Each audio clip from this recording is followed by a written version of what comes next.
Montreal. Hey, there's a term called burn the boats. And being all in, the Red Blacks burned the boats last week. Moving on from Drew Brown, traded away. Jake Maier is the leader of this team.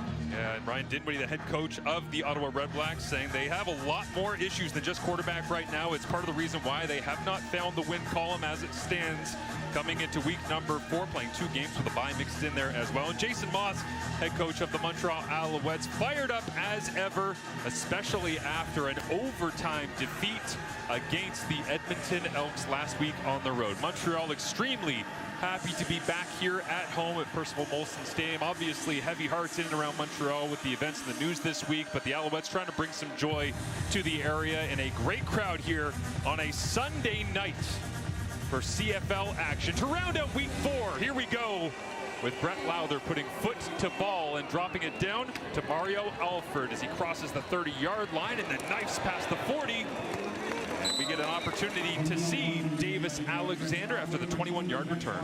There's a couple of things to love about Davis Alexander last couple of weeks. 5 touchdowns, 0 interceptions, but the guy's got 7 30-plus plays. What are those explosive pass plays? A lot of them to Tyson Philpott. This guy can use his legs to escape things, and he's going to look for some of those downfield shots. Been real fun to watch what he's done so far this year, Marshall. Davis Alexander, I think a lot of people going, well, he had a loss, but he must have played poorly. Well, not so fast. 29 of 44 last week, no interceptions. 350-plus yards as Stevie Scott back in the lineup gets the carry inside as Stevie Scott factoring back into this Montreal rushing attack after Travis Tice played main character last week. Yeah, and that's kind of great. They got the flexibility to have Stevie Scott and Travis Tice, two really good running backs. A little bit different how they do it. Stevie Scott back from an injury, so Tice will get some rotational plays within this system to keep both guys healthy. And right away, we see Travis Tice lining up at the tight end at the bottom of your screen as Stevie Scott in the backfield. So the 2 running back set early and often here for DA as Alexander rips it out to Tice in the flats. And he fights his way across the 55-yard line. Weller in that time for the first Alouettes first down as we get a look at their starting attack. Tiger Shanks has done really good things on film. Started from UVille. UNLV drafted last year. That right tackle looks solidified for a long time. And Tyson Philpott, first in the CFL yards, receptions. The guy's averaging 130 yards per game. Hey, Marshall, somebody double team that guy. Let's go. Can we get double coverage on that guy, please? We were trying to figure out if they box and won him or what are they doing here? All sorts of different things to try and slow down Philpott. Is this one complete underneath? And it is Philpott on the receiving end quickly from Davis Alexander as they get off to a quick start, something they were aiming for here in week 4 to set the tone against the REDBLACKS without a win. Yeah, this is what's real good about Davis Alexander. This is a little bit of a zone read play. You guys roll it, go ahead, and you're going to have a player right out in the flat underneath, so the quarterback can use his legs, take that quick underneath throw. He doesn't have to wait for the timing or everything. You know, you got to play contain. Hard what you do when the Alouettes have so many good athletes in the backfield. This time they'll bump Stevie Scott out alongside Travis Tice in a great defensive play as Alexander hits the turf. All right, the Ottawa defense is climbing the ladder at that time, and knocking it down was Bennett Williams. And Bryce Carter, one quarterback sack this year. He's got to pressure, get some pressure on Davis Alexander. Love the motor on the 4th-year player. Speaking of pressure, CJ Rivas, 10 D10 tackles, 2 knockdowns. Get this guy blitzing the quarterback. Get him out there. And everyone in REDBLACKS Nation excited. Amari Henderson back. First start of the year. Should provide some stability. 2nd-year player for the REDBLACKS after a couple years in Saskatchewan. After the incomplete pass, 5-man pressure, and Alexander rifles this one underneath, incomplete. And you just mentioned CJ Rivas as he was the closest defender on the play, and it should force out the punting unit. And it will. Or is it? Yeah, it's actually the field goal unit. Yeah, Jose Maltos Diaz came out. I saw Joseph Zima coming off the sideline, but a long attempt lined up right off the bat here for Maltos Diaz. We don't want to say it, but there's the stats right there, 11 for 11. This one from 49 yards away. Zima to holds. Louis-Philippe Bourassa from the University of Montreal, the snap. And doink! Off the uprights. Way to go, Lapo. goodness. Altos Diaz. 11 in favor of Toronto because of pair picks. Yeah, 2 touchdowns, 2 picks, 484 yards last week. You can see there. You know, the thing that's got to really happen for this team is find ways to create some explosive plays, but also get a run game going so it's not all on Jake Mayer. And up against it, against this Noel Thorpe coached defense for the Montreal Alouettes, as we see the Red Blacks attack that will try to get on the scoreboard early and often here today in Montreal. With the cutting of Martez Ivey this week, Zach Pelios gets his first start this year back at the tackle position he played last year. And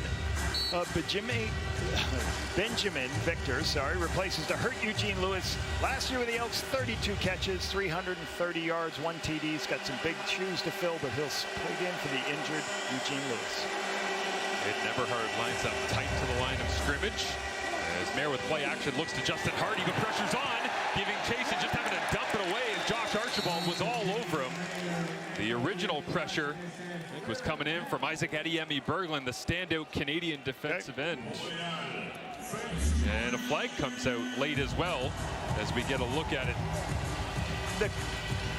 The biggest thing you have to have an understanding is all these zone read plays that all these quarterbacks are doing is they're reading a defensive end. Some of the defensive ends in the league are just so athletic. Isaac Ademi Berglund, he just recovered. As Jake says, I'm going to pull this football because the end crashed. Berglund, the throw is not available. Berglund recovers and is able to force Jake Mayer to throw the ball away. So good coverage in the back end. Contre Ottawa numéro 13, ça va être 3e essai. Intentional grounding, Ottawa number 13. It's going to be 3rd down. So that'll back them up as well. Just a little bit here, and it leaves Ottawa with a quick 2-and-out to get things going offensively in the Drew Brownless era, if you will, on the roster, on the sidelines. High spiraling boot sent away by Noah Getman and drops down to Alford inside his own 10-yard line. That was a 62-yard punt from Noah Getman. Sensational in the rain. Good defense. I got a bunch of playmakers. I think Anthony Calvillo and Jason Moss and this offensive staff do a really good job also, Marshall, protecting this quarterback. A lot of screen passes. They get the ball out of their hands quickly, so he doesn't take too many shots downfield, but they are controlled when they take them, and they can hit Tyson Philpott for some of those big ones. Aaron Casey, the former Toronto Argonaut, up onto his feet after covering the special teams kick down the field. But the crazy thing as well about having Davis Alexander with so many completions in a row without an interception, he's not a guy that's throwing it 6-7 yards down the field. He likes getting vertical, and Calvillo and Ray as well, I should say, with Jason Moss, they love letting him open it up and take those shots, right? So to take vertical opportunities without throwing an interception gives even more credit to his decision making. You talk about short passes, then a deep shot shows up. And Alexander begins this drive with a little handoff and a hop, skipping a jump from Stevie Scott. The flag comes out at the end of that one as well.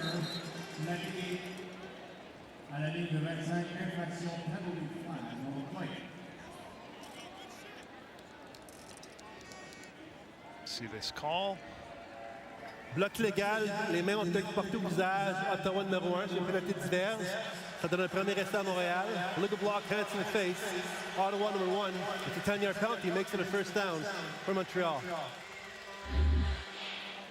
Niles Morgan, the linebacker, gets the hand all the way up, and Jacob Mason right in front actually pushes him back into Stevie Scott, which is what brought down the ball carrier. Can't put your hands on the face mask, and it's a dangerous thing to do. Snap that neck back. Got to protect the players in the game. And mix and match. Mason, Stevie Scott, and Tice early on, and Davis Alexander drops the snap here, gets back on top of it, so harmless and fortunate it's on 1st down, not 2nd, to kill the drive. I think this is a little mixture of Stevie Scott being new to the game. As Stevie Scott goes across, does he bump into Davis Alexander to knock this ball down? Good recovery by Davis to protect this ball being a huge turnover. Nope, doesn't touch him at all. He's just, you got to look the ball into your hands. Hard thing to do for some of these quarterbacks. The game is so much you catch the ball without the laces and throw it immediately. Sometimes it's going to put yourself in bad position. And we're just talking about Calvillo. How good was he at catch and release, right? And the quick game as they throw this one backwards, and Tyler Snead could throw it, and he chooses to hang on as he bounces off a tackler, reverses field, and now gets a wall of blockers, and out in front, Tyler Snead cuts it back, and on 2nd and long after the loss on 1st down, it's 21 yards for Tyler Snead. Creativity is awarded in the Canadian Football League, Marshall. This is a double pass. How you knew this was a double pass is because the bubble is Snead. It's a lateral to Snead. You can see him looking downfield. Do I have anybody? Nope. Now I'm going to take off, start running, and when you change direction on everybody, it's difficult. Snead is a diminutive guy, but he's got great feet, great change of direction, but great instincts of not taking the deep ball that wasn't there. Snead makes another grab on this play, 1st and 10, and picks up about half of it. I used to always talk to the players about, hey, if we call a special play or a trick play or whatever you want to call it, just because we call it doesn't mean you throw it. And all we need on this play is a 5-yard gain. It's no different than throwing a hitch for a pass. So great by Snead to go, hey, it's not there. I'm just going to get what yards I can. Is that why when you had Andrew Harris in Winnipeg, sometimes he would just throw it out of bounds incomplete because he didn't have a running lane? He didn't have a, right? That's football IQ. Yeah, right. You don't want to lose yardage. As Alexander hands it off inside, knifing down the hatch on 2nd and short. Solid run. Stevie Scott always leaning forward downhill to get a fresh set of downs. Really good work here by Nick Callender and Pierre-Olivier Lestage. Just denting the defense. Stevie Scott starts pushing front side. He sees that crease develop, hits it back inside, gets his shoulders north-south. You know, at 6'1", 230, these Big Ten backs, bigger physical guys, they're gonna hit you, and it's gonna turn into a 7-yard gain. Well, they must have loved what they saw in practice, because right back to the heavy workload they go for Stevie Scott in this first quarter at home for Montreal after their loss to Edmonton, as Alexander flat-footed grips this one outside. One-on-one, Tyson Philpott caught it at about 6 yards and gets the rest all by himself. One of the great examples, again, what the Alouettes like out of Davis Alexander. You're going to get both receivers to the wide side of the field running deep, and then Tyson Philpott's going to come underneath. You see the 2 deep players, everybody's carrying the deep players, nobody's underneath Tyson. He recognizes immediately, gets it out to Philpott, and you know Philpott with the ball in his hands to the wide side of the field is going to get extra yardage. Good checked out, good decision on a shot play, taking the underneath throw. Taking a close look at it here, and it looks as though they will send out the chains to measure. By the way, that Tyler Snead little bubble, he actually threw a completed pass to Austin Mack on that back in 2023. So it's something they've run with Snead occasionally, and they'll decide not to measure, just go with the 1st down. Good pull, Marshall, right there. But also, 23. All right. I bring it up because it looked like a little bit of maybe a Team Canada flag football play where you don't know about that. You bubble and 2 quarterbacks. Yep. Never say never. They set up with a fresh set of downs after Philpott gets the yardage required just by a foot. And this time it's Marco Dubois as a flag flies, and Dubois goes right down that left hash. We'll see what the flag is. Looks like it's coming back with a holding call, as Dubois had 2 targets in Edmonton last week, 0 catches. He had one there, but it'll get wiped away by the penalty. Montréal, numéro 59. Penalty diverse. On va répéter le premier essai. Holding. Montreal 59. It's a 10-yard penalty. We'll replay the 1st down. Cyril Hogan-Sedan, right on the inside of your screen at the center. Looks like as he's going to make the block, you can't get your hand that high up. You can see it right there. If you're going to have your hand all the way above and reaching like that, that's always going to be called for a hold. You got to keep your hands inside and lower. Battling to try and maintain Michael Wakefield on that snap. Draws the penalty, has had a bit of a double move, and now Alexander over the top. It's Alexander Hollins in the end zone! Touchdown Alouettes! Deep ball, Davis strikes from 54 yards away.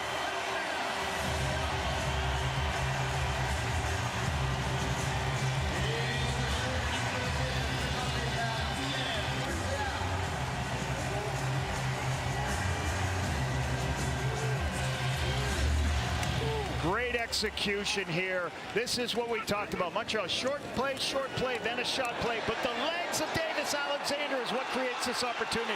Some of these deep downfield shots takes extra time to beat the zone. He climbs the pocket, knows where the touchdown is. Alexander Hollins, great time and space by Hollins for the huge touchdown. 8 plays, just over 4 minutes, and Davis Alexander, big time throws down the field, 20 yards or more. Davis Alexander had the time because he climbed the pocket for the great play call designed by Jason Moss and offense coordinator Anthony Calgary. Khalil Pimpleton with the return as he gets out beyond the 50 and eventually is bumped out of bounds by Maltos Diaz. Tyson Philpott, we spoke plenty about his excellent start to the season, tremendous pace, the hottest start since 2024 when Alexander Hollins at 402 yards the first clothes, unfortunately. It's like nobody loves to see dealing with a shoulder injury right now. He of 28 touchdowns over 5 seasons with his time with the Montreal Alouettes, of course now an Ottawa REDBLACK, but the REDBLACKS offense up against it as they gain some yardage after the penalty and the nice return from Khalil Pimpleton. So without Gino, they'll go to the ground game and quickly downhill. It is Greg Bell as we take a look at the always complicated Montreal defense. Isaac Ademi-Berglund really has got to get going in the sack department, trying to get his first sack of the season, but high motor, high energy. Love to see this guy. 2024 most outstanding defensive player, Tyrese Beverett, back after missing last week. Hey, and a couple of new guys. Injuries to both Cavianento, Lorenzo Burns puts Don Callis and Fayon Hicks out at the corners. Watch the REDBLACKS take some shots at these guys. And Bell spins back into traffic. Didn't have it on first effort, but bounces off a couple of players to pick up the first down for Ottawa. And this is what's got to happen for the REDBLACKS. You know, you watched that film last week. It's too much for Jake Mayer to be just throwing the ball all the time. They did not get a lot of yards rushing last week. 29 yards for 2.6 yards per gain. They need to get some of this stuff going to take it off Jake Mayer. He's making plays every play in the pass game, because otherwise the defense just going to tee it off, play coverage all game, and force you in a difficult situation.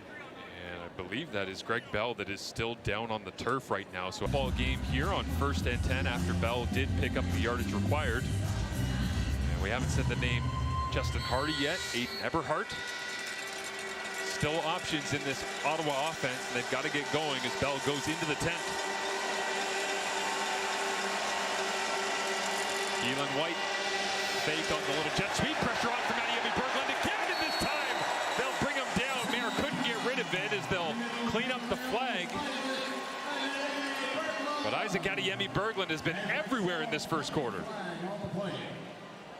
Little play action pass here. Didn't fall for the defensive end. If you watch, the tight end's trying to control it. But then Ademi-Berglund from an inside position, he recovers, doesn't fall for the little play action pass on the speed sweep, contains the quarterback. Jake's got nowhere to go but go down and protect the ball and take the sack. I'm not sure if that was a substitution error because of the Greg Bell injury package coming in, or just a formation alignment assignment problem, but they did not have an end on the play, so that was the flag. I don't think the end man line of scrimmage reported, because they had an end man line of scrimmage, but he was an ineligible number that didn't report. Perfect. So 2nd and 19. Jake Mayer with 4 receivers available, and he'll float this one over the top to Adeboboye. Out of the backfield and into a host of tacklers, including Najee Murray and Micah Awe. And when you look at the Montreal linebacking group with a field goal coming, it's like collecting the infinity stones here. You got one of everything. Yeah, and this is a 2nd and extra right now that Jake Mayer has to check it down to. This is what Ryan Dimwitty talked about all week. We can't be in 2nd and long. Last week, they had a bunch of 2nd and longs. They were 3 of 12 on 2nd and 7+. They cannot. It's very hard for any team to overcome this. They can't get these penalties on first down. Jose Maltos Diaz was perfect coming in and missed. Now it's Brett Lowther's opportunity to stay at 100%, and he does, because with Lewis Ward watching on as he's on the practice roster for the Montreal Alouettes. How strange is that? This is one of the best stories about the REDBLACKS. Brett Lowther being, you notice I was very quiet on that. I didn't say what he was, but hitting another field goal to start the season. You know, a lot of people raised their eyebrows when they're like, wait a minute, you're cutting Lewis Ward for a guy who's got a worse field goal percentage, but healthy, kicking very well. His kickoffs also he's 5th in the Canadian Football League. You know, when they made the change here, they also, you know, when you make change, certainly, like if you have your punter doing the kickoffs like they did last year, well, when we make a change to the punter, we have to have an answer for who's kicking off. We get a look at Lewis Ward wearing the enemy's colors from what he used to play against, as Brett Lowther with a long of 51 against Toronto, 24th on the CFL's all-time scoring list. Coming up on Boris Beattie as well, the former Alouette himself. Last year, Lowther started 4 of 8 in Saskatchewan, and now 8 of 8. So on the money in the nation's capital and here on the road to get things going in Montreal, as Davis Alexander goes back to work. His last pass went to Alexander Hollins for a touchdown. This time Tyson Philpott on a quick screen. The Ottawa defense rallies, but good execution and a solid pickup on first down. And again, I go back to this, and I keep talking about this. This Montreal Alouettes offense loves quick throws to athletic players in space. A couple of linemen pulling out on the perimeter. So you get it to Tyson Philpott on a screen pass to get you to 2nd and 2, which is going to be a high run percentage. And then eventually you do a couple of those, then the shot play is going to come. So I love how this team calls plays to protect the quarterback and get the ball in their playmakers' hands. Tyson Philpott, 3 targets, 3 catches, 33 yards here early on. Stevie Scott inside. Oh, ran into a wall right at the 50-yard line, which is where he had to get to for the first down marker. And we already saw the athleticism of Bennett Williams jumping and knocking down a pass earlier. This time the physicality to try and get the stop, but it's Stevie Scott one-on-one at the hole. Listen to this.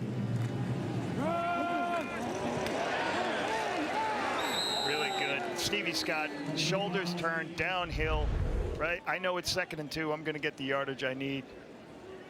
Love those Big Ten running backs with downhill shoulders. Alexander, quick throw outside. And Tyson Philpott, drop step, tries to get to the outside and does.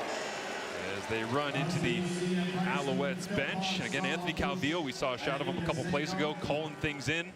Trying to get things going for this Montreal group. There he is, AC, the legendary quarterback. I love this week. He said, when I'm calling plays, it's now like going from a backup quarterback to the starter. Your entire mindset changes. Your week is different. The stress is higher, but he loves game day, still does. Going tempo here, trying to get this quarterback sneak on a 2nd and 1 here.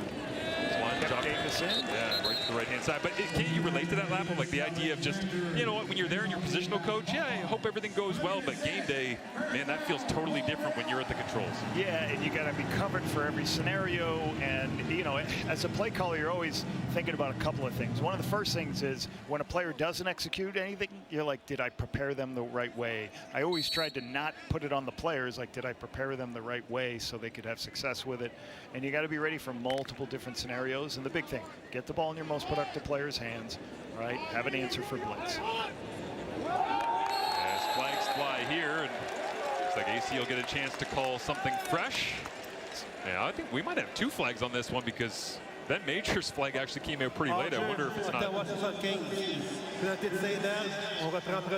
So a lot of Ottawa 75, it's a 5-yard penalty. It's still first down. So a lot of times what teams are going to do, and I can tell by how these receivers are motioning, that they don't have a play called. And what do you mean they don't have a play called? They have a dummy cadence right now where they're going to go in a hard count, and then if somebody jumps, they put their hands up and say they jumped. Otherwise, they'll call a play at the line of scrimmage. So good execution on the dummy call right there. Pick up a free 5, so 1st and 5. Alexander looks to the flats with Tyler Sneed and then decides to rip it just over the head of Alexander Hollins. Incomplete. Good defensive coverage there, making sure Alexander that nobody there open for Alexander Hollins. Good coverage on the underneath as they move the launch point. See Will Fields there, the Ottawa defensive coordinator, and I'm also kind of laughing internally watching Davis Alexander still talking. You mean just because they ripped Superman's cape off when Cody Fajardo ran the end zone last week that he's not afraid to keep talking? Shocking. We all knew Davis wasn't going to change once that regular season mark was altered. Yep. Blitz coming here from Niles Morgan, and Davis feels it. Can they bring him to the turf? He just chucks it away, underhand.